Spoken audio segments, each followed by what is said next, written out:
Hello students, good morning, good afternoon, good evening. कैसे हैं आप सब? मैं बहुत बढ़िया हूं। उम्मीद करता हूं कि आप सब भी बहुत बढ़िया होंगे। तो बेटा क्विकली बढ़ते हैं आज नेक्स्ट लेक्चर पे, हम नेक्स्ट क्लास पे अपनी।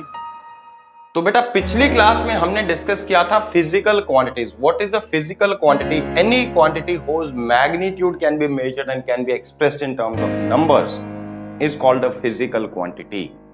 और जिस क्वांटिटी को हम मेजर ना कर सकें, उसके मैग्नीट्यूड्स को नंबर में ना एक्सप्रेस कर सकें, उसे हम कहते हैं non physical quantities. For example हमारे इमोशंस, हमारी स्किल्स, उनको हम न्यूमेरिकली एक्सप्रेस नहीं कर सकते, तो वो नॉन फिजिकल क्वांटिटीज होगी। राइट? फिजिकल वो हैं जिनको आप नंबर्स में एक्सप्रेस कर सकते हैं। ठीक है? और जब भी हम इनका मैग्नीट्यूड एक्सप्रेस करते हैं तो किस तरह से, उसमें दो पार्ट्स होते हैं, एक न्यूमेरिकल पार्ट, दूसरा यूनिट पार्ट। ये हमने पिछली क्लास में डिटेल में डिस्कस किया था। ठीक है? आज बेटा हम क्लासिफिकेशन करने जा रहे हैं फिजिकल क्वांटिटीज की। इन फिजिकल क्वांटिटीज को क्लासिफाई करेंगे। कितनी कैटेगरीज में हम इनको क्लासिफाई करते हैं? मेनली 3 कैटेगरीज हैं, लेकिन फिलहाल मैंने बोर्ड पे यहां पे सिर्फ 2 ही कैटेगरीज यहां डायग्राम में इंडिकेट की। ठीक है? There is third category also. उस पर मैं बाद में डिस्कशन करता हूं कि वो तीसरी कैटेगरी है क्या। पहले ये 2 समझ आनी चाहिए। ठीक है? सो बेटा physical quantities can be classified into fundamental और base quantities and derived quantities. तो ये 2 कैटेगरीज है। एक कैटेगरी है फंडामेंटल या बेस क्वांटिटीज पे आप कह सकते हैं, दूसरी कैटेगरी है डिराइव्ड क्वांटिटीज। ठीक है? तो क्या है फंडामेंटल, क्या है डिराइव्ड, एक एक करके ये सारी चीजें हम डिस्कस करते हैं। लेकिन एक चीज पहले सुनिए बेटा, फिजिकल क्वांटिटीज की एक और क्लासिफिकेशन भी है, scalar quantities and vector quantities, जो कि हम आगे चल के पढ़ेंगे। आज हम वो डिस्कशन नहीं करने जा रहे। जैसे मान लीजिए आपके स्कूल के अंदर जितने भी स्टूडेंट्स हैं, अगर मुझे उनको क्लासिफाई करना हो कैटेगरीज को, कैटेगरीज में, अलग अलग कैटेगरीज में, तो on the basis of gender अगर मैं क्लासिफाई करूं तो 2 कैटेगरीज आएंगी, boys and girls. On the basis of class classify करूं, class 1, class 2, class 3, on up to टू, बहुत सारी कैटेगरीज बनेंगी। हम चाहें तो उसको on the basis of house भी क्लासिफाई कर सकते हैं। आपके स्कूल में जो भी हाउस है, रेड हाउस, येलो हाउस वगैरह वगैरह। तो हमेशा क्लासिफिकेशन का एक बेसिस होता है, किस बेसिस पे हम ये क्लासिफिकेशन कर रहे हैं। जो आगे चल के पढ़ेंगे हम स्केलर्स एंड वेक्टर्स, थोड़ा सा आपको आइडिया होगा। Scalar quantities are those quantities which possess magnitude only. Magnitude तो सभी फिजिकल क्वांटिटीज के पास है। जिनके पास सिर्फ मैग्नीट्यूड है उन्हें स्केलर कहते हैं। और वेक्टर किनको कहते हैं? जिनके पास मैग्नीट्यूड तो है, मैग्नीट्यूड के साथ साथ कोई डायरेक्शन भी है, ऐसी क्वांटिटीज को हम बोलते हैं वेक्टर क्वांटिटीज। ठीक है? वो आगे पढ़ना है। आज हम किसी और बेसिस पे क्लासिफिकेशन करने जा रहे हैं। और इस क्लासिफिकेशन में मेनली 2 कैटेगरीज हमारे पास आती हैं, fundamental quantities and derived quantities. Derived quantities का नंबर बहुत लार्ज है। Fundamental quantities total 7 fundamental quantities है हमारे पास। क्या होती हैं फंडामेंटल क्वांटिटीज? तो चलिए जरा क्विकली डिस्कस करते हैं। बेटा those quantities which can be treated as independent of other physical quantities. ऐसी क्वांटिटीज जो दूसरी फिजिकल क्वांटिटीज पे डिपेंड नहीं करती, इंडिपेंडेंट है, ऐसी क्वांटिटीज को हम फिजिकल क्वांटिटीज कहते हैं। या आप इसको ऐसा कहिए, these quantities are those quantities which need not be defined or expressed in terms of any other physical quantity। एक ऐसी क्वांटिटी जिसको एक्सप्रेस करने के लिए हमें किसी दूसरी क्वांटिटी का सहारा ना लेना पड़े, किसी दूसरी क्वांटिटी को इस्तेमाल ना करना पड़े, such a quantity is said to be a physical quantity. या ऐसा कह लीजिए वो क्वांटिटी, या आप ऐसा भी कह सकते हैं, fundamental quantities are those quantities whose units are not expressed in terms of units of any other physical quantity। Remember, these are those quantities whose units की बात करें, यूनिट की टर्म्स में भी आप इसको एक्सप्लेन कर सकते हैं कि जिनकी यूनिट्स को लिखने के लिए आपको किसी दूसरी क्वांटिटी की यूनिट का सहारा ना लेना पड़े, सिंपली इनकी अपनी यूनिट्स ही सफिशिएंट है। Such quantities are said to be fundamental quantities।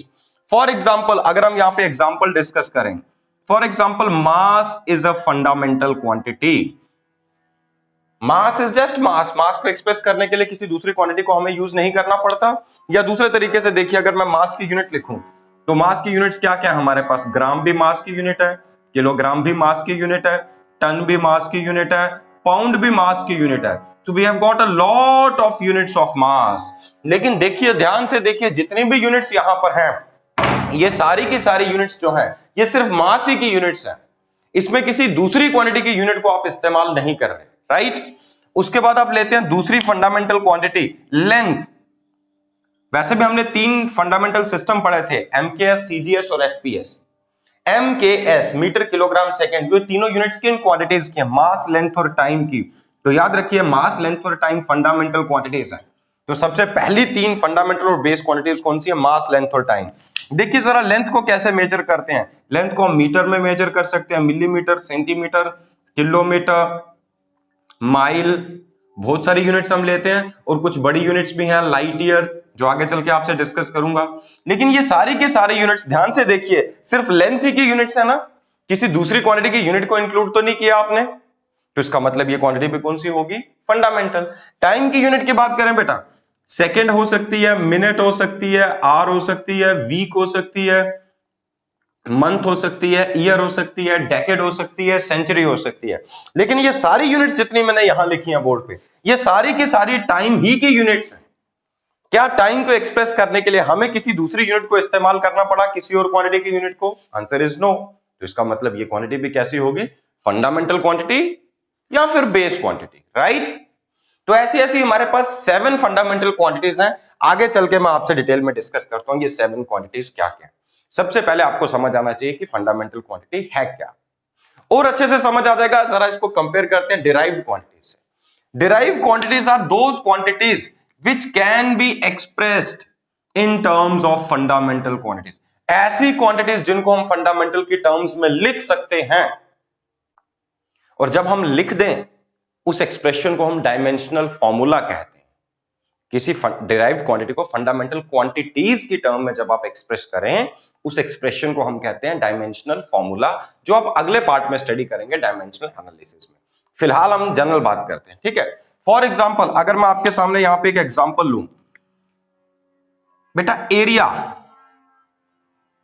Area क्या होता है, area is length into breadth. किसी केस में ये पाई आर स्क्वायर भी है, अलग अलग केसेस में curve surface area of a cone is pi R L. तो अलग अलग केसेस में ये अलग अलग फॉर्मूले हैं हमारे पास। जरा ध्यान से देखिए, ये लेंथ और ब्रेड्थ फंडामेंटली देखा जाए है तो ब्रेड्थ भी कोई ना कोई लेंथ क्वांटिटी कौन सी है तो लेंथ ना। लंबी वाली लेंथ को लेंथ कह रहे हैं, छोटी वाली लेंथ को हम ब्रेड्थ कह रहे हैं, बट है तो दोनों लेंथ। तो लेंथ इनटू लेंथ हुआ कि नहीं, तो ये लेंथ के टर्म्स में लिखा जा सकता है। दूसरा, आप एरिया की यूनिट लिखिए, हम इसे ऐसा भी कह सकते हैं, those quantities whose units can be expressed in terms of units of fundamental quantities। ऐसी क्वांटिटीज जिनके यूनिट्स को हम फंडामेंटल क्वांटिटीज की टर्म्स में लिख सकें या फंडामेंटल क्वांटिटीज की यूनिट्स की टर्म्स में लिख सकें, ऐसी क्वांटिटीज को हम बोलते हैं डिराइव्ड क्वांटिटीज। फॉर एग्जांपल बेटा एरिया की यूनिट है 1 मीटर स्क्वायर। तो देखो जरा ये मीटर किसकी यूनिट है, लेंथ की यूनिट है। तो लेंथ की यूनिट का स्क्वायर लिखा हमने, सो दैट मीन्स एरिया जो है वो डिराइव्ड क्वांटिटी है, बिकॉज इसकी यूनिट को हम किसी ना किसी फंडामेंटल क्वांटिटी की यूनिट के टर्म्स में लिख रहे हैं। सिमिलरली अगर आप वॉल्यूम की बात करो, वॉल्यूम का फॉर्मूला हो सकता है length into breadth into height 4/3 pi r cube. अलग अलग फॉर्मूले हैं, चलिए कोई एक उठाते हैं। वॉल्यूम की यूनिट क्या होगी, वॉल्यूम की यूनिट होगी 1 मीटर क्यूब या 1 सेंटीमीटर क्यूब या 1 मिलीमीटर क्यूब। देखिए इन तीनों यूनिट्स में लेंथ की यूनिट का क्यूब आ रहा है, इसका मतलब वॉल्यूम की यूनिट को हम लेंथ की यूनिट के टर्म्स में एक्सप्रेस कर रहे हैं। That means volume is a derived quantity, right. आगे बढ़ते हैं बेटा, जैसे स्पीड या वेलोसिटी की बात करें, स्पीड क्या होता है, डिस्टेंस अपॉन टाइम। अब देखिए डिस्टेंस कौन सी क्वांटिटी है, फंडामेंटली लेंथ है कि नहीं, तो ये लेंथ अपॉन टाइम हो गया। तो फंडामेंटल क्वांटिटीज के टर्म में हम इसको लिख पा रहे हैं। और स्पीड की यूनिट अगर आप देखें मीटर पर सेकेंड हो सकती है, किलोमीटर पर आवर हो सकती है, metre length second time, kilometre length hour time. तो इस क्वांटिटी स्पीड की या वेलोसिटी की यूनिट लिखने के लिए आप किन की यूनिट्स को इस्तेमाल कर रहे हैं, लेंथ और टाइम, जो कि फंडामेंटल क्वांटिटीज हैं। तो इसका मतलब स्पीड भी कैसी क्वांटिटी होगी, डिराइव्ड क्वांटिटीज, ठीक है, डिराइव्ड क्वांटिटी। इन 7 क्वांटिटीज को बेटा छोड़ दें तो सारी की सारी क्वांटिटीज डिराइव्ड है। हाँ, इनके सिवाय 2 क्वांटिटीज और है, उसमें 2 एक्सेप्शन है, वो ना तो फंडामेंटल है ना डिराइव्ड है, वो अगले पार्ट में डिस्कस करता हूं। बट इन 7 + 2 को अगर आप छोड़ देंगे 9 क्वांटिटीज को, तो जितनी फिजिकल क्वांटिटीज आप पढ़ेंगे सारी की सारी फिजिकल क्वांटिटीज कौन सी क्वांटिटीज हैं, डिराइव्ड क्वांटिटीज। फिर चाहे वो पोटेंशियल डिफरेंस हो, चाहे वो वर्क डन हो, चाहे वो फोर्स हो। हमने लिखा था फोर्स की एसआई यूनिट 1 न्यूटन, पिछली क्लास में लिखा था, हम इसको लिख सकते हैं 1 kg metre per second square. तो देखिए फोर्स की यूनिट को हम एक्सप्रेस कर रहे हैं मास की यूनिट, लेंथ की यूनिट और टाइम की यूनिट के टर्म्स में। इसका मतलब फोर्स भी कैसी क्वांटिटी होगी? Force is again a derived quantity, right. एक चीज और अभी अभी मैंने कहा था, अगर किसी डिराइव्ड क्वांटिटी को आप फंडामेंटल क्वांटिटी के टर्म्स में एक्सप्रेस करते हैं, ये वही क्वांटिटी है जिनको किया जा सकता है एक्सप्रेस, और अगर आप कर दें तो उस एक्सप्रेशन को हम बोलते हैं डायमेंशनल फॉर्मूला। जैसे एरिया लेंथ इनटू लेंथ है क्वांटिटी के टर्म्स में, यूनिट तो मीटर का स्क्वायर है, बट मीटर कौन सी क्वांटिटी है? लेंथ, तो लेंथ का स्क्वायर। इसको अगर मैं स्क्वायर ब्रैकेट में लिखूं तो इसे हम बोलेंगे डायमेंशनल फॉर्मूला ऑफ एरिया। वैसे वॉल्यूम का डायमेंशनल फॉर्मूला हो जाएगा एल का क्यूब, स्पीड का डायमेंशनल फॉर्मूला हो जाएगा L into T to the power -1। ये अगले पार्ट में हम डिस्कस करेंगे, थोड़ा सा आपको आइडिया दे रहा हूं, ठीक है? Got it? तो आई होप अभी तक आपको क्लियर हो गया होगा fundamental quantities and derived quantities, ठीक है? चलिए क्विकली आगे बढ़ते हैं। बेटा कितनी फंडामेंटल क्वांटिटीज है हमारे पास? जब तक फिजिक्स में हम मैकेनिक्स से डील करते थे तो तब तक ये 3 ही फंडामेंटल क्वांटिटीज से हमें डील करने की जरूरत पड़ती थी, इससे आगे बढ़ने की जरूरत नहीं पड़ी। जब फिजिक्स की अलग अलग ब्रांचेस हमने एक्सप्लोर की, इलेक्ट्रोडायनेमिक्स में आए, चार्जेस को स्टडी किया, तो एक नई फंडामेंटल क्वांटिटी हमने ऐड की, दैट इज करंट। उसके बाद जब हमने थर्मोडायनेमिक्स स्टडी करना शुरू किया तो हमने टेम्परेचर ऐड किया, फिर अमाउंट ऑफ अ सब्सटेंस, और मेरे ख्याल से सुमित सर अभी केमिस्ट्री में आपको करा रहे होंगे मोल concept. So what is that? 1 mole. 1 mole is a unit of number, amount of a substance, ठीक है? तो वो सब भी ये डिराइव्ड। और लास्ट में ल्यूमिनस इंटेंसिटी, मैं डिस्कस करता हूं one by one. So these are 7 fundamental quantities. बस ये 7 क्वांटिटीज के नाम आपको याद रखने हैं। तो मैंने आपके सामने एक टेबल बनाया, आपकी एनसीईआरटी टेक्स्ट बुक में भी ये टेबल है, उसमें ये क्वांटिटीज के सिंबल मैंने साथ में लिखे हैं कि जब भी आप कल को डायमेंशनल फॉर्मूला लिखेंगे तो इस क्वांटिटी को किस सिंबल से डिनोट करेंगे, तो वो सिंबल मैंने यहां पे लिखे हैं। साथ ही साथ इनकी एसआई यूनिट लिखते हैं और उसका सिंबल। जैसे मास की एसआई यूनिट है किलोग्राम, किलोग्राम, और किलोग्राम का सिंबल आप जानते हैं, that is kg. So 1 kg या जस्ट केजी आप लिख सकते हैं, that is the SI unit of mass. Similarly length की बात करें तो metre is the SI unit of length, that is 1 metre. Time, बेटा सेकेंड, टाइम की एसआई यूनिट है, ये हम पहले भी डिस्कस कर चुके हैं पिछली क्लास में भी, इसे डिनोट करेंगे 1s से। अब हम करंट की बात करते हैं। बेटा करंट की एसआई यूनिट है 1 एम्पियर, 1 एम्पियर, ये भी आप सबको पता होगा, इसे डिनोट करते हैं हम कैपिटल ए से। हाँ, वैसे जब हम मैथमेटिकल फॉर्मूले लिखते हैं तो करंट को आई से डिनोट करते हैं, लेकिन यहां आई से ना डिनोट करके हम ए से डिनोट कर रहे हैं, बिकॉज यहां जो सिंबल्स मैं बता रहा हूं ये वो सिंबल्स है जो अगले टॉपिक में आपके काम आएंगे जब मैं डायमेंशनल एनालिसिस आपको बताऊंगा। तो डायमेंशनल एनालिसिस में करंट को हम डिनोट करेंगे ए से, जो इसकी यूनिट का सिंबल है उसी सिंबल से हम इसको डिनोट करेंगे। आगे वाली सभी क्वांटिटीज के साथ ऐसा ही है। टेम्परेचर, वरना टेम्परेचर को तो हम टी से डिनोट करते हैं, अब यहां टी से किसको डिनोट कर रहे हैं? टाइम को। तो टेम्परेचर के लिए बेटा टी तो नहीं ले सकते, सो टेम्परेचर की एसआई यूनिट है केल्विन, केल्विन। एब्रीवेटेड फॉर्म में से हम 1 कैपिटल के से डिनोट करते हैं, ठीक है? अब इन सबकी डेफिनेशंस भी हम डिफाइन भी कर सकते हैं कि 1 किलोग्राम कितना मास है, 1 मीटर कितनी लेंथ है, 1 सेकेंड कितना टाइम है। हालांकि ये definitions examination point of view से नहीं है, आपको एग्जाम में नहीं पूछी जाती, बट आपकी एनसीईआरटी में भी स्टार्टिंग में गिवन है, टेबल के साथ ही इनकी डेफिनेशंस गिवन है, इनकी एसआई यूनिट की डेफिनेशंस कि हम किस तरह से डिफाइन करेंगे 1 एम्पियर करंट कितना करंट है, उसको कैसे डिफाइन करेंगे, ठीक है? अगला बेटा अमाउंट ऑफ अ सब्सटेंस। जैसे अमाउंट ऑफ अ सब्सटेंस, आप मार्केट जाते हैं बनानास परचेज करने, आप कहते हैं भैया 1 दर्जन या 2 दर्जन केले दे दो, dozen. So dozen is also unit of amount of a substance. कितना अमाउंट है? नंबर में 12, सो 12 नंबर को हम क्या बोलते हैं? डजन। सिमिलरली यहां पे अमाउंट ऑफ अ सब्सटेंस की जो एसआई यूनिट है दैट इज 1 मोल, जो कि आप केमिस्ट्री में भी पढ़ना शुरू कर चुके होंगे ऑलरेडी। 1 MOL, एब्रीवेटेड फॉर्म में से MOL से डिनोट करते हैं, राइट? क्या होता है 1 मोल? सो 1 मोल एक बहुत बड़ा नंबर है। 1 मोल कितना बड़ा नंबर है? 6.022 into 10 to the power 23. It is such a large number. हम ऐसा भी कह सकते हैं 1 mole of people, 1 mole of bananas, 1 mole of mangoes, but ये सही नहीं है, आइडियल नहीं है। कल हमने यूनिट्स के कैरेक्टरिस्टिक डिस्कस किए थे, ऐसी यूनिट होनी चाहिए जिसका साइज सूटेबल हो। तो अगर आप लोगों पे, इंसानों पे, बनानास पे, मैंगोज पे मोल यूज करोगे यूनिट, तो बिल्कुल गलत होगा, इरेशनल होगा। क्यों? पूरी दुनिया में 1 मोल बनानास आपको नहीं मिलेंगे, पूरी दुनिया में 1 मोल मैंगोज आपको नहीं मिलेंगे। दुनिया में आज तक शायद 1 मोल लोग पैदा ही ना हुए हैं। 1 मोल इतना बड़ा नंबर है, तो फिर ये कहां कन्वीनियंट है, कहां इस्तेमाल करेंगे?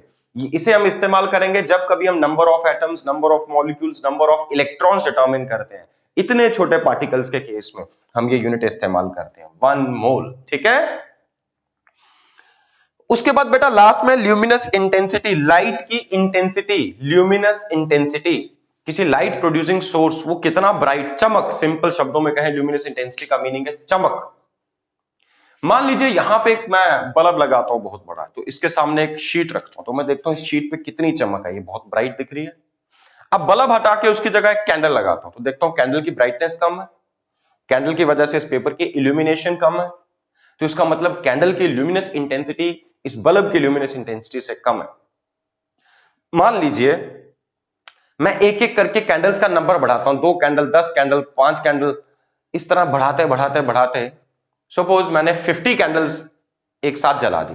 अब 50 कैंडल्स की जो लाइट है, जो जब इस सरफेस को इल्यूमिनेट करे, तो हमने देखा ये बिल्कुल उस बल्ब की इल्यूमिनेशन के बराबर है। हालांकि प्रैक्टिकली आप नहीं मेजर कर सकते बिल्कुल इस तरीके से। मान लीजिए ऐसा होता है कि 50 कैंडल्स एक साइड जलाए जाएं, तो जितनी उनकी इल्यूमिनेशन है उतनी ही चमक किसकी वजह से आ रही है? एक बल्ब की वजह से। तो हम ये कह सकते हैं बल्ब की ल्यूमिनस इंटेंसिटी जो है वो 50 कैंडल्स के बराबर है। No, candle has again become a unit, क्योंकि आप नंबर्स में एक्सप्रेस कर पा रहे हैं उस चमक को, तो कैंडल की चमक एक यूनिट बन चुकी है। ठीक है, ओके। तो बेटा वैसे ही ये जो लास्ट वाली क्वांटिटी और जो लास्ट वाली क्वांटिटी की यूनिट है, ये सबसे कम आप इस्तेमाल करेंगे फिजिक्स में आने वाले 2 सालों में। ठीक है, ये बहुत कम, फोटोमेट्री अगर कोई इसमें स्पेशलाइजेशन करने जाता है हायर स्टडीज में, वहां ये यूनिट आप इस्तेमाल करते हैं। बहुत रेयर, बहुत कम यूज होने वाली यूनिट है। हाँ, इसकी यूनिट क्या है? इसकी यूनिट है 1 CD। CD stands for candela. Candle से बेटा कैंडेला। अब इसको ये बात समझना है कैंडल की लाइट। ठीक है, इसकी डेफिनेशन अलग है, डेफिनेशंस पे बाद में आते हैं, फिलहाल यूनिट्स याद हो जाए, पहले यहां पे डाटा तो आए, फिर बाद में उससे रिलेट करके हम डेफिनेशंस वहां पे डाल देंगे। ठीक है, सो इसे हम डिनोट करते हैं 1 CD, स्मॉल c से CD। So 1 CD is the SI unit of luminous intensity. तो बेटा ये रही आपकी 7 फंडामेंटल क्वांटिटीज, ये 7 आपको याद रखनी है। सबसे ज्यादा इनमें से इस्तेमाल होंगी पहली 3, मास, लेंथ एंड टाइम, जब तक आप स्टडी करेंगे फिजिक्स। हाँ, बाकी भी इस्तेमाल होंगी, बट पहली 3 का यूजेज सबसे ज्यादा है। राइट, तो ये हम अगले पार्ट में फिर से डिस्कस करेंगे जब हम पढ़ेंगे डायमेंशनल एनालिसिस। राइट, तो बेटा इन 7 को छोड़ के बाकी सबको हमने डिराइव्ड क्वांटिटीज की कैटेगरी में रखा। कल बताया था मैंने आपको, international bureau of weights and measure लगातार जनरल कॉन्फ्रेंसेस ऑर्गेनाइज कराता रहता है। जब पहली जनरल कॉन्फ्रेंस हुई तो उसमें इन क्वांटिटीज को फंडामेंटल क्वांटिटीज बना दिया गया। हालांकि उसमें एक दुविधा थी थोड़ी सी, कि वहां यह सोचा जा रहा था, हम जानते हैं करंट के बारे में, that current is equal to charge upon time taken, rate of flow of charge. Right, तो पहले यह सोचा जा रहा था कि क्यों ना चार्ज को फंडामेंटल बना दिया जाए। अगर चार्ज फंडामेंटल होगा तो करंट डिराइव्ड क्वांटिटी कहलाएगी, क्योंकि ये दोनों फंडामेंटल हो जाएंगे। बट हमने किसको डिसाइड किया? करंट को। तो अब करंट अगर फंडामेंटल है, टाइम फंडामेंटल है, तो अब चार्ज डिराइव्ड क्वांटिटी होगी। Actually charge is a derived quantity, but शुरुआत में यह सोचा गया था कि चार्ज को हम फंडामेंटल बनाएं। बट लेटर ऑन, जैसे मैंने बताया, यूनिफिकेशन, जब हमने फिजिक्स की बहुत सारी ब्रांचेस को यूनिफाई किया, क्लास 12th में बुक 1 आपकी ऑलमोस्ट पूरी की पूरी इलेक्ट्रोडायनेमिक्स पे बेस्ड है। इलेक्ट्रिसिटी, पहले इलेक्ट्रोस्टैटिक्स, करंट, इलेक्ट्रिसिटी, मैग्नेटिज्म, इन सारी ब्रांचेस, इलेक्ट्रोमैग्नेटिक वेव्स, इन सबको हमने क्लब किया। तो हमने देखा जब तक इलेक्ट्रोस्टैटिक्स पढ़ रहे थे तो चार्ज को भी फंडामेंटल बना दे तो कोई प्रॉब्लम नहीं है, बहुत ज्यादा एप्लीकेशन है क्यू का वहां पे। लेकिन जैसे करंट के आगे मैग्नेटिक इफेक्ट्स, फिर इलेक्ट्रोमैग्नेटिक वेव्स में आप जाते हैं, तो वहां करंट बहुत कम फॉर्मूलों में यूज होता है, वहां ज्यादातर फॉर्मूले में यूज होता है करंट। सॉरी, वहां चार्ज बहुत कम यूज होता है, वहां ज्यादातर फॉर्मूले में यूज होता है current. So that is why ये डिसाइड किया गया कि अब हम करंट को फंडामेंटल क्वांटिटी बनाएंगे। राइट, सो अब चार्ज क्या है? Charge is current into time. Charge can be expressed in terms of fundamental quantities. No, charge has become the derived quantity. Right, I hope ये क्लियर होगा। इसके बाद बेटा जी जब अगली जनरल कॉन्फ्रेंस हुई तो साइंटिस्ट लोगों ने कहा कुछ क्वांटिटीज हम छोड़ चुके हैं, कुछ क्वांटिटीज हम भूल गए हैं, कुछ क्वांटिटीज हम स्किप कर चुके हैं, वो भी फंडामेंटल है। दो क्वांटिटीज के और नाम लिए गए कि भाई ये क्वांटिटीज भी कैसी क्वांटिटीज हैं, ये क्वांटिटीज भी फंडामेंटल हैं। तो फंडामेंटल की कैटेगरी में दो क्वांटिटीज और ऐड कर देनी चाहिए, इनका नंबर हो जाना चाहिए 7 + 2 9। बट बहुत सोच विचार करने के बाद अल्टीमेटली ये डिसाइड किया गया कि वो जो दो क्वांटिटीज हैं, जिन दो नई क्वांटिटीज का नाम लिया जा रहा है, हालांकि हम उनको दूसरों की टर्म्स में एक्सप्रेस नहीं कर सकते, उनके सारे कैरेक्टरिस्टिक्स फंडामेंटल क्वांटिटीज जैसे ही हैं, वो बिल्कुल फंडामेंटल है, लेकिन उनके लिए एक स्पेशल कैटेगरी बना दी गई, थर्ड कैटेगरी, जिसे हम बोलते हैं सप्लीमेंट्री क्वांटिटीज। Supplementary quantities. क्यों इनके लिए अलग कैटेगरी बनाई गई? क्योंकि ये फिजिकल क्वांटिटीज ना होकर कहीं ना कहीं हमारे मैथमेटिकल टूल्स हैं, कहीं ना कहीं ये मैथमेटिक्स का पार्ट है, तो इसलिए इनके लिए एक स्पेशल कैटेगरी बना देगी। हालांकि फिजिकल क्वांटिटीज हैं, नो डाउट्स, हम इनको मेजर कर सकते हैं, नंबर में एक्सप्रेस कर सकते हैं।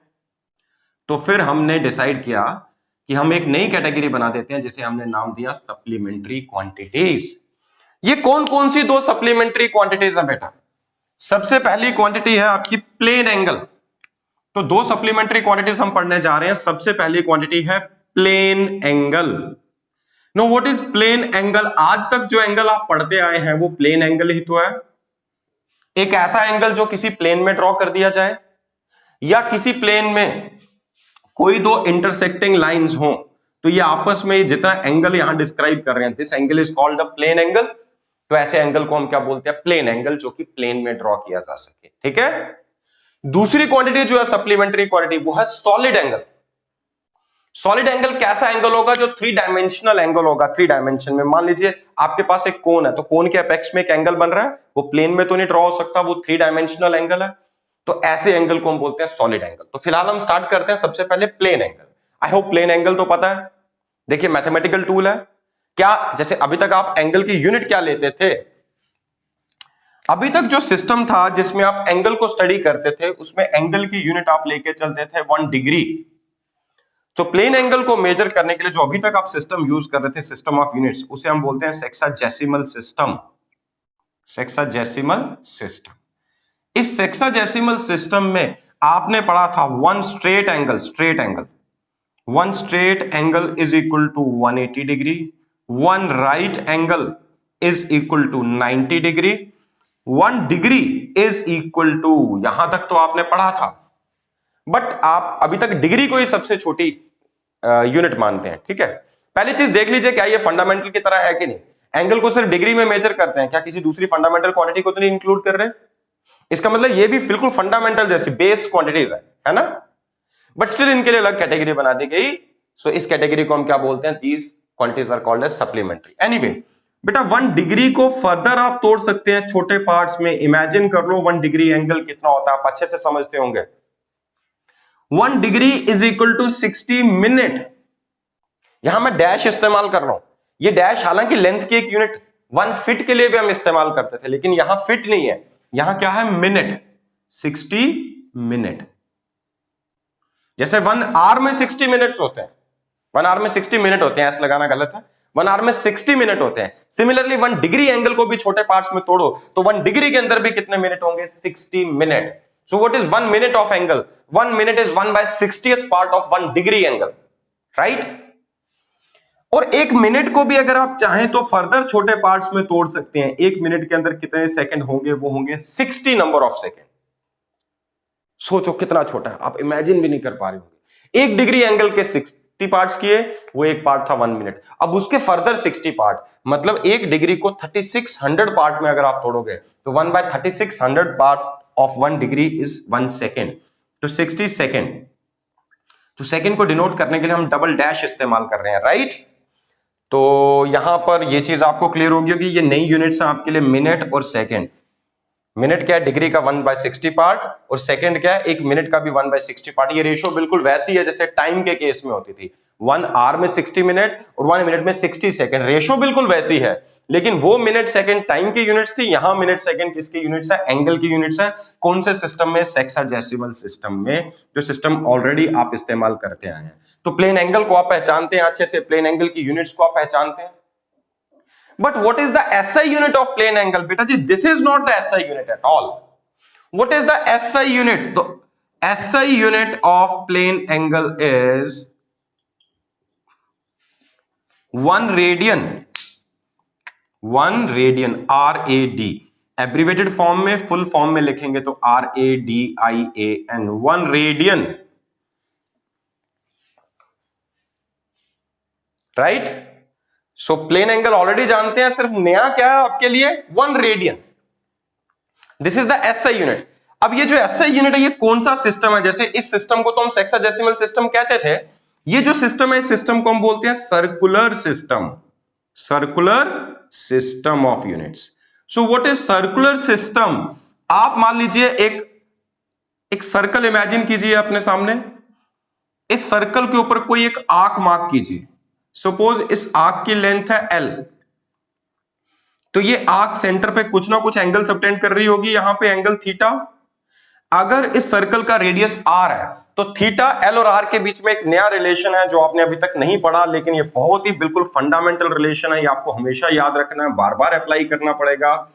Theta is always equal to arc length upon radius, theta is equal to arc length upon radius. तो बेटा ये नया फॉर्मूला है आपके लिए, इसको याद कर लीजिए, क्रैम कर लीजिए अच्छे से, ये भूलना कभी नहीं चाहिए। Theta is always equal to arc length upon radius.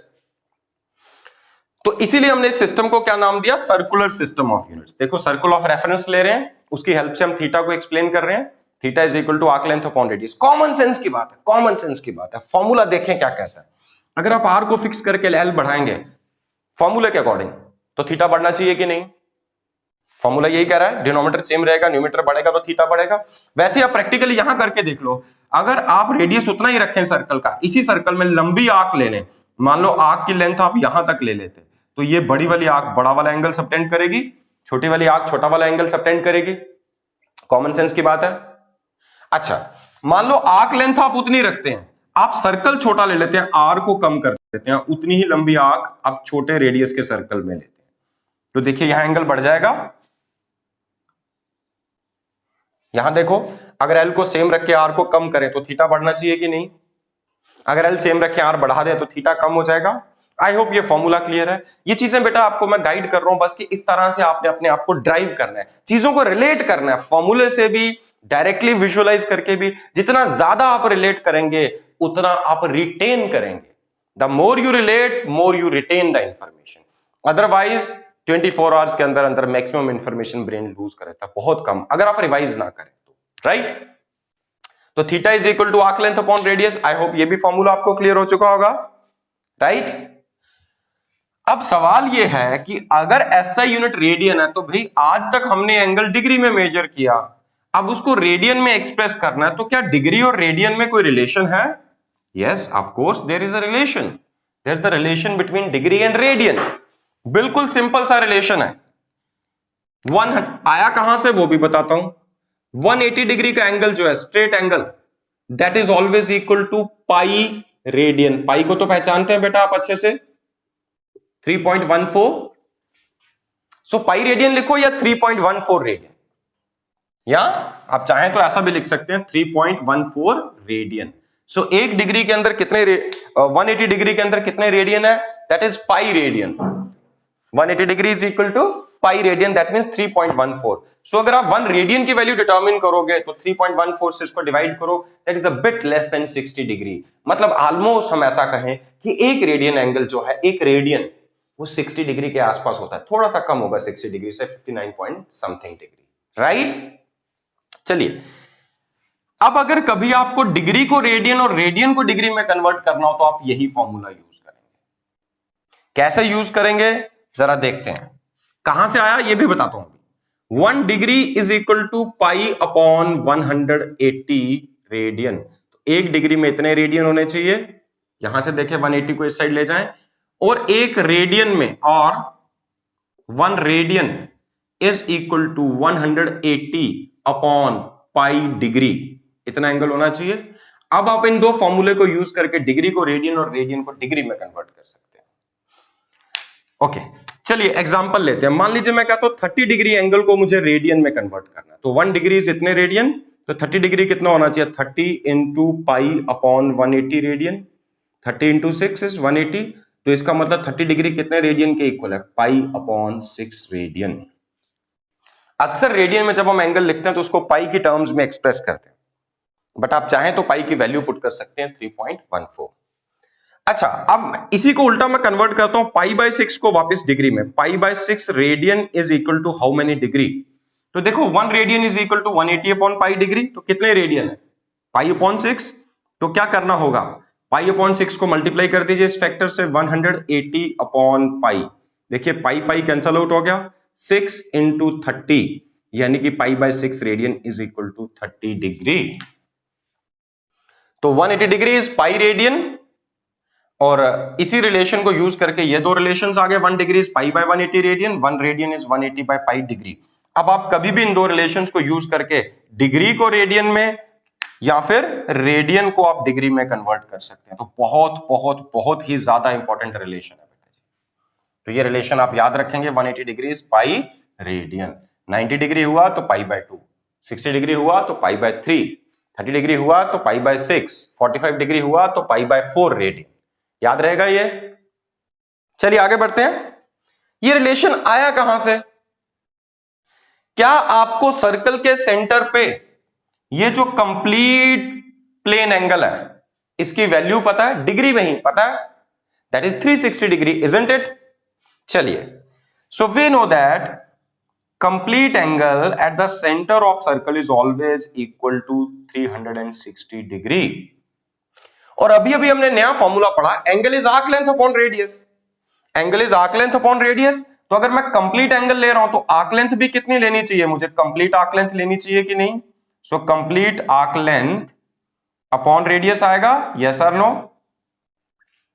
जहां बैठे हैं वहीं पे यस और नो बोलते रहिए बेटा। यस एक कमांड है, जैसे कंप्यूटर में आप किसी फाइल पे काम कर रहे हैं तो सेव की कमांड देते हैं, अब पावर फेलियर भी हो जाए तो जो डाटा सेव्ड है वो आपके पास बचा रहेगा, वो लूज नहीं होगा। तो जब आप यस बोलते हैं बार बार तो बेटा ये सेव की कमांड है। इसके लिए हम बड़े बड़े डिवाइसेस, बड़े बड़े सेंसिटिव डिवाइसेस से डील करना सीखते हैं, कार चलाना सीखते हैं, मोबाइल चलाना सीख रहे हैं, लैपटॉप चलाना सीख रहे हैं, बट इसको चलाना भी सीखिए, सबसे सेंसिटिव डिवाइस है ये। तो जब आप यस बोलते हैं तो ये सेव की कमांड है इसके लिए, ठीक है? अब आपका ब्रेन ये इंफॉर्मेशन लूज नहीं करेगा। चलिए quickly, so complete angle should be equal to complete arc length upon radius. हम जानते हैं कंप्लीट एंगल डिग्री में कितना है, दैट इज 360 डिग्री, और कंप्लीट आर्क लेंथ मतलब circumference, that is 2 pi r. तो 2 पाई आर अपॉन आर क्या हो जाएगा? आर आर कैंसल आउट हो गया, तो 360 degree is equal to 2 pi radian. 360 degree is equal to 2 pi radian. अगर दोनों साइड्स को 2 से डिवाइड करें तो देखिए ये रिलेशन आ जाएगा कि नहीं? आई होप ये क्लियर हो गया होगा। So complete angle at the center of a circle in terms of degree is 360 degree, whereas in terms of radian it is just 2 pi radian. तो वहां से आ गया 180 degree is equal to pi radian. I hope ये आपको याद रहेगा। या हाँ जी बेटा, क्विकली बढ़ते हैं नेक्स्ट सप्लीमेंट्री क्वांटिटी। तो दूसरी सप्लीमेंट्री क्वांटिटी है बेटा जी सॉलिड एंगल। सॉलिड एंगल नाम से क्लियर हो जाना चाहिए, एक ऐसा एंगल जो 2 डायमेंशन में ना ड्रॉ हो सके, किसी प्लेन में ना ड्रॉ हो सके, such angle is said to be solid angle. जैसे मान लीजिए आपके पास एक कोन है, इस कोन के अपेक्स में ये जो एंगल बन रहा होगा, this is a solid angle. Solid angle को डिनोट करते हैं बेटा हम इस सिंबल से, ओमेगा। ओम वाला जो सिंबल है ना, जिस सिंबल को आप यूज करते थे ओम को, रेजिस्टेंस की यूनिट ओम, वही सिंबल हम सॉलिड एंगल को रिप्रेजेंट करने के लिए यूज करते हैं। आप चाहें तो कुछ और भी लिख सकते हैं, ABCD एक्स कुछ भी लिख सकते हैं। प्लेन एंगल तो ऑलरेडी आपने पढ़ा था, सॉलिड एंगल आपके लिए नया कंसेप्ट है। एनीवे आई होप अभी तक विजुअलाइज तो आप कर चुके होंगे सॉलिड एंगल क्या चीज है। अब सॉलिड एंगल की जो एसआई यूनिट है that is 1 SR। SR stands for steradian. वहां क्या थी? रेडियन। प्लेन एंगल के लिए, सॉलिड एंगल के लिए क्या है? स्टीरेडियन। याद रहेगा। स्टीरेडियन को एब्रिविएटेड फॉर्म में कैसे लिखेंगे? SR just, right. एक छोटी सी चीज और बताना चाहूंगा बेटा, ये सर्कुलर सिस्टम में एंगल की जो यूनिट है दैट इज 1 रेडियन, जिसको हमने एसआई यूनिट बनाया। और ये सर्कुलर सिस्टम क्यों कहा गया इसको, ये भी मैंने आपको सर्कल ऑफ रेफरेंस की हेल्प से बताया था कि यहाँ एक रिलेशन है थीटा आर्क लेंथ और रेडियस के बीच में, theta is always equal to arc length upon radius. ये फॉर्मूला तीन क्वांटिटीज को रिलेट कर रहा है, angle subtended at the centre, length of the arc and radius. ठीक है, तीन में से कोई दो गिवन होंगी जो थर्ड वैल्यू आप डिटरमिन कर सकते हैं। आर्क लेंथ और रेडियस पता तो थीटा की वैल्यू आ जाएगी, लेकिन ध्यान रखिएगा जब कभी इस फॉर्मूले से आप थीटा की वैल्यू निकालें तो उसके साथ यूनिट डिग्री मत इस्तेमाल करना, यूनिट हमेशा क्या इस्तेमाल होगी उसके साथ, रेडियन। जब जब ये फॉर्मूला यूज करेंगे तो यूनिट थीटा की क्या होनी चाहिए, रेडियन। चाहे आप इस फॉर्मूले से थीटा की वैल्यू एक्सट्रैक्ट करें, चाहे आप इस फॉर्मूले में सब्स्टिट्यूट करें। मान लीजिए कभी ऐसा है थीटा और आर दोनों वैल्यूज आपको गिवन है, तो एल क्या होना चाहिए, थीटा इंटू आर। यहां पे आपको दोनों को मल्टीप्लाई करना पड़ेगा, इजंट इट। तो अगर थीटा की वैल्यू आपको डिग्री में गिवन है तो पहले उसे रेडियन में कन्वर्ट कर लो। थीटा और आर गिवन है तो पहले निकाल लेंगे, बट हो सकता है थीटा आपको डिग्री में गिवन हो, तो जब भी अगर थीटा की वैल्यू पुट करनी है या एक्सट्रैक्ट करनी है इस फॉर्मूले से, तो थीटा की यूनिट क्या होनी चाहिए, रेडियन, ऐसा यूनिट। ठीक है, याद रखिएगा ये चीज। चलिए क्विकली आगे बढ़ते हैं। सॉलिड एंगल ओमेगा से डिनोट कर रहे हैं, ऐसा यूनिट है 1 रेडियन। अब ये नया कंसेप्ट है तो इसको विजुअलाइज आपको खुद करना पड़ेगा। मैं आपको बताता हूं कि हम इसे डिफाइन कैसे कर सकते हैं। एक चीज और यहां पे बेटा, अगर आपको 1 रेडियन को डिफाइन करना हो, अभी तक हमने 1 रेडियन को डिफाइन नहीं किया, so how to define 1 radian. अगर यहां पे आप देखिए एल और आर दोनों, एल एंड आर ये दोनों 1 1 हो जाएं या दोनों इक्वल हो जाएं, if l is equal to r, if l is equal to r, then l और आर दोनों बराबर होंगे तो एल अपॉन आर क्या हो जाएगा, 1 हो जाना चाहिए कि नहीं। Then theta is equal to 1 radian. So अब आप 1 रेडियन एंगल को डिफाइन कर सकते हैं बेटा। 1 radian is the angle subtended at the center of a circle by an arc whose length is equal to the radius of circle। कोई भी circle लो, बड़ा सर्कल लो या छोटा सर्कल लो, जितना उसका रेडियस है ठीक उतनी लेंथ की आर्क लेना। जितना सर्कल का रेडियस है, जितना ये रेडियस, अगर आप उतनी लेंथ की आर्क अगर आप लेते हो तो वो जो सेंटर पे एंगल सबटेंड करेगी वो आर्क, उस एंगल को हम क्या बोल सकते हैं, 1 रेडियन। इसी फॉर्मूले से अगर एल और आर इक्वल होंगे तो थीटा की वैल्यू 1 आ जाएगी। अभी कहा था इस फॉर्मूला को यूज करोगे तो साथ में यूनिट कौन सी यूज करेंगे, radian. So 1 radian is the angle subtended at the centre of a circle by an arc whose length is equal to 1 whose length is equal to the radius of the circle। ठीक है, ये याद रखिएगा बेटा। चलिए अब यहां पे आते हैं। तो ठीक जैसे वहां पे डिफाइन किया हमने, सर्कल ऑफ रेफरेंस लिया था। सर्कल एक प्लेन फिगर है, प्लेन एंगल को डिफाइन करने के लिए हमने प्लेन फिगर इमेजिन की, प्लेन रेफरेंस लिया। सर्कल जैसे ही सॉलिड फिगर कौन सी होती है, 3 dimensional, yes that is a sphere, isn't it. So अगर आप एक स्फीयर लें और स्फीयर के सरफेस, जैसे सर्कल की बाउंड्री पे आप आर्क ले रहे थे, स्फीयर के सरफेस पे आप एक एरिया ले लें, स्फीयर के सरफेस पे आप एक एरिया मार्क करें। अब इसको सेंटर तक ड्रिल करें, कोनिकल एक कोन ड्रिल करें इसके सेंटर तक, तो इस कोन के अपेक्स में जो सॉलिड एंगल बन रहा होगा ये ओमेगा किसके इक्वल होना चाहिए। अगर ये जो एरिया इसके स्फीयर के सरफेस के ऊपर आपने मार्क किया, अगर ये एरिया ए है तो then this solid angle omega is always equal to area upon radius का स्क्वायर, राइट। जो भी वैल्यू आएगी इतने स्टीरेडियन इसके सेंटर पे सॉलिड एंगल होगा। वहां था एल अपॉन आर, न्यूमिनेटर में लेंथ और डिनोमिनेटर में आर, रेडियस भी लेंथ है, फंडामेंटल क्वांटिटी, तो लेंथ अपॉन लेंथ था, इसलिए डायमेंशनलेस भी है। ठीक है, वैसे ही यहां पे लेंथ, डिनोमिनेटर में आर की जगह आर का स्क्वायर है और न्यूमिनेटर में लेंथ की जगह पे क्या आना चाहिए, एरिया, राइट। आई होप ये भी क्लियर हो चुका होगा आपको। सो सॉलिड एंगल बहुत कम इस्तेमाल करना पड़ेगा, बट ये कंसेप्ट आपको अच्छे से पता होना चाहिए। दूसरी एक चीज और डिटरमिन कर लेते हैं, एक स्फीयर के सेंटर पे कंप्लीट सॉलिड एंगल कितना होगा। पिछले केस में तो बेटा रेडियन और डिग्री को रिलेट करना था, ये आप पढ़ी नया कंसेप्ट रहे। तो complete solid angle at the centre of sphere क्या होना चाहिए, that is complete area upon R का square, complete area upon radius का स्क्वायर। तो देखिए सर्कल स्फीयर का कंप्लीट एरिया क्या होता है, 4 pi R square, divide by R square करेंगे तो क्या हो जाएगा, that is just equal to 4 pi टी रेडियन एस आर। तो किसी भी स्फीयर के सेंटर पे कंप्लीट सॉलिड एंगल 3 डायमेंशन में, मतलब ज्यादा से ज्यादा जो सॉलिड एंगल पॉसिबल है वो कितना है, 4 पाई टी रेडियन। अगेन पाई की वैल्यू अगर आपको पुट करनी है तो वही वैल्यू पुट करेंगे 3.14। ठीक है, तो सर्कल के सेंटर, स्फीयर के सेंटर पे कितना कंप्लीट सॉलिड एंगल हो सकता है ये भी मैं आपको बता चुका हूं। आई होप ये चीजें क्लियर हो चुकी होंगी। ठीक है, हाँ जी बेटा, साथ में क्विकली डिस्कस कर लेते हैं सम प्रैक्टिकल यूनिट्स, ऐसे यूनिट्स जो प्रैक्टिकली हम अप्लाई करते हैं। ऐसा यूनिट्स तो नहीं है बट प्रैक्टिकल है। जब बहुत लार्ज डिस्टेंसेस मेजर करने हो तो मीटर आपके लिए इतनी प्रैक्टिकल यूनिट नहीं है। जैसे लार्ज मासेस के लिए हम क्विंटल, टन, ये बड़ी वाली यूनिट्स इस्तेमाल करते हैं। अभी मैं लेंथ के लिए ऐसी ऐसी बहुत सारी और भी यूनिट्स हो सकती हैं अलग अलग क्वांटिटी, मैं वही डिस्कस करने जा रहा हूं बेटा आपसे, जो आपके लिए ज्यादा इंपॉर्टेंट है, जो आपको बार बार यूज करनी है। ये आपको कभी भी किसी भी हालत में भूलनी नहीं चाहिए, रटी होनी चाहिए, ठीक है। सबसे पहले यूनिट बेटा, सबसे पहले लार्ज डिस्टेंसेस को मेजर करने के लिए जो यूनिट्स हम इस्तेमाल करते हैं, लाइट ईयर। बेटा ईयर तो यूनिट टाइम की है, but light year is the unit of distance. What is one light year? It is the distance travelled by light in one complete year in vacuum. अगर पूरा एक साल light vacuum में travel करती रहे तो जितना डिस्टेंस वो ट्रेवल करेगी, that is called as one light year. आज भी रात को कई तारे आप आसमान में देखेंगे जो हमसे कई लाइट ईयर्स दूर है, कई हंड्रेड्स ऑफ लाइट ईयर दूर है। मतलब आज जैसे मान लीजिए कोई स्टार आपसे 10 लाइट ईयर दूर है, तो आज जो आप उसकी पिक्चर देख रहे हैं वो 10 साल पुरानी है, क्योंकि 10 साल पहले जो वहां से लाइट चली थी वो आज आपकी आंखों पे आई है। तो आज की पिक्चर आपको 10 साल के बाद दिखेगी, ठीक है। सो वन लाइट ईयर नाम से clear, distance travelled by light in one complete year. और पूरा एक साल अगर लाइट चलती रहे वैक्यूम में तो कितना डिस्टेंस ट्रेवल करेगी? इतना। ऐसे हम जानते हैं, we know distance is speed into time. तो स्पीड ऑफ लाइट क्या है? 3 into 10 to the power 8 metre per second. Time कितना है? 1 ईयर। 1 ईयर में कितने डेज होंगे? 365। हर डे के अंदर 24 आवर, और हर आवर के अंदर 3600 सेकेंड। क्योंकि टाइम को ऐसा यूनिट में पुट करना है तो जाके ये वैल्यू निकल के आ जाएगी, आप खुद कैलकुलेट करके देख सकते हैं, राइट। बट एनीवे ये वैल्यू आपको याद रहनी चाहिए, राइट। ये एग्जाम में भी पूछे जा सकते हैं आपसे।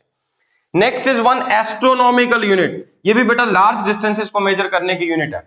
It is the average distance between sun and earth. क्यों बोला गया एवरेज डिस्टेंस? आप जानते हैं सन सेंटर पे और अर्थ का ऑर्बिट परफेक्टली सर्कुलर नहीं है, एलिप्टिकल ऑर्बिट है।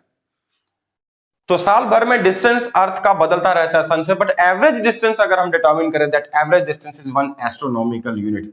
और ये किसके इक्वल है? 1.496 into 10 to the power 11 metre, ठीक है। ये याद रखना बेटा। Next is one parsec. Parsec stands for parallactic second. क्यों कहते हैं? अभी क्लियर हो जाएगा। It is radius of an arc of length 1 astronomical unit subtending an angle of 1 second at the centre. देखिए बेटा, अभी अभी कहा था theta is equal to l by r. अब आर्क बहुत लंबी है, कितनी लंबी है? 1 एस्ट्रोनॉमिकल यूनिट, ठीक है। लेकिन एंगल बड़ा नहीं, एंगल इतना छोटा सबटेंड कर रही है। एंगल छोटा कब होगा? जब रेडियस बहुत लार्ज होगा, मतलब बहुत दूर जाके। अगर यहीं पे एंगल सबटेंड कराऊं तो बड़ा एंगल सबटेंड होगा, जैसे दूर चलते जाओगे एंगल छोटा होता जाएगा। इतनी दूर चले जाओ, इस आर्क का रेडियस इतना बड़ा होना चाहिए कि एंगल इतना छोटा हो जाए कि एंगल कितना बन जाए? 1 सेकेंड। तब इस आर्क का जो रेडियस होगा वो रेडियस क्या होगा? 1 पारसेक। और रेडियस क्या होता है? Theta is l by r, तो रेडियस क्या होना चाहिए? L upon theta. एल की वैल्यू क्या है? 1 AU अपॉन थीटा की वैल्यू क्या है? 1 सेकेंड। बट इन दोनों को ऐसा यूनिट में कन्वर्ट करो। AU की वैल्यू आपको मैंने अभी भी बताई 1.496। आप चाहें तो राउंड ऑफ करके 1.5 भी लिख सकते हैं, into 10 to the power 11 upon, देखो सेकेंड को अगर आप मिनट में कन्वर्ट करें तो डिवाइड बाय 60 करेंगे, मिनट में कन्वर्ट हो गया। एक बार फिर से 60 से डिवाइड करेंगे, 60 इंटू 60 करेंगे तो किस में कन्वर्ट हो जाएगा? डिग्री में। डिग्री को रेडियन में कन्वर्ट करना है तो आप क्या करते थे? पाई अपॉन 180 से मल्टीप्लाई करते थे, इंटू पाई अपॉन 180। तो ये वैल्यू उठा के यहां डिनोमिनेटर में पुट करो, इसको सॉल्व करो। सॉल्व करने के बाद आपके पास 1 पारसेक की वैल्यू आ जाएगी, that is 3.08 into 10 to the power 16 metre, right. तो लार्ज डिस्टेंसेस को मेजर करने के लिए 3 बहुत इंपॉर्टेंट यूनिट्स थे बेटा। 1 light year, 1 astronomical unit, 1 parsec. देखिए सबसे बड़ी है पारसेक, सबसे छोटी astronomical unit, light year in between इन दोनों के साइज वाइज, ठीक है। अब ऐसे बेटा छोटे यूनिट्स, 1 एंगस्ट्रॉम यूनिट, ए के ऊपर ये डिग्री का साइन लगाएंगे तो इसे हम कहते हैं angstrom unit. 1 angstrom unit is just 10 to the power -10 metre. 1 fermi, ये न्यूक्लियर डायमीटर्स के ऑर्डर का डिस्टेंस है, तो 1 fermi is 10 to the power -15 metre. आप चाहें तो इसे 1 फेम्टोमीटर भी कह सकते हैं। कल प्रीफिक्सेस में बताया था femto is 10 to the power -15। Fermi को वैसे भी एफएम से ही डिनोट करते हैं, हम सिंपली एफ से भी कई बार डिनोट करते हैं, ठीक है। तो what is 1 fermi? 1 fermi is just equal to femtometre. 1 micron, 1 micron is just 1 micrometre, micro means 10 to the power -6 metre. बाकी छोटे डिस्टेंसेस के लिए नैनोमीटर यूज करते हैं, पिकोमीटर यूज करते हैं, वो सारे प्रीफिक्सेस मैं आपको बता चुका हूं, वहीं से आपको सारी की सारी यूनिट्स मिल जाती हैं, राइट। एक छोटी सी चीज और बेटा, कभी आपको कहा जाए आप इनको आपस में रिलेट करके बताओ कि एक लाइट ईयर में कितने एस्ट्रोनॉमिकल यूनिट है, या एक पार्सेक में कितने एस्ट्रोनॉमिकल यूनिट है, या एक पार्सेक में कितने लाइट ईयर होंगे। तो एक सिंपल सा कंसेप्ट बेटा, अब वीडियो ज्यादा लंबा नहीं करेंगे हम, तो क्विकली मैं आपसे डिस्कस करूंगा, ये सब चीजें आपकी एनसीईआरटी में भी गिवन होंगी। मान लीजिए आपको 1 पार्सेक और 1 एयू का रिलेट करना है। 1 पार्सेक में कितने एयू हैं, तो आप एक काम करो, 1 पार्सेक को 1 एयू से डिवाइड करो। 1 parsec is equal to 3.08 into 10 to the power 16 metre upon 1 AU is 1.496 into 10 to the power 11 metre. देखो मीटर मीटर कैंसिल आउट हो गए, इसको सॉल्व करोगे तो कोई ना कोई न्यूमेरिकल वैल्यू आ जाएगी। जब न्यूमेरिकल वैल्यू आ गई तो AU को उठा के राइट साइड ले जाना, तो आपके पास आंसर आ जाएगा 1 parsec is equal to इतने AU। या AU और लाइट ईयर को रिलेट करना हो तो इसको इस इक्वेशन से डिवाइड कर दो, इसको पार्सेक को लाइट ईयर से रिलेट करना हो तो इसको इस इक्वेशन से डिवाइड करो। राइट साइड में मीटर मीटर कैंसिल आउट हो जाएंगे, प्योर नंबर आएगा। बाद में जो डिनोमिनेटर है उसको उठा के राइट साइड ले जाना, जैसे यहां दिखाया मैंने 1 पार्सेक इज इक्वल टू इतने AU। ठीक है, to all the best, God bless you.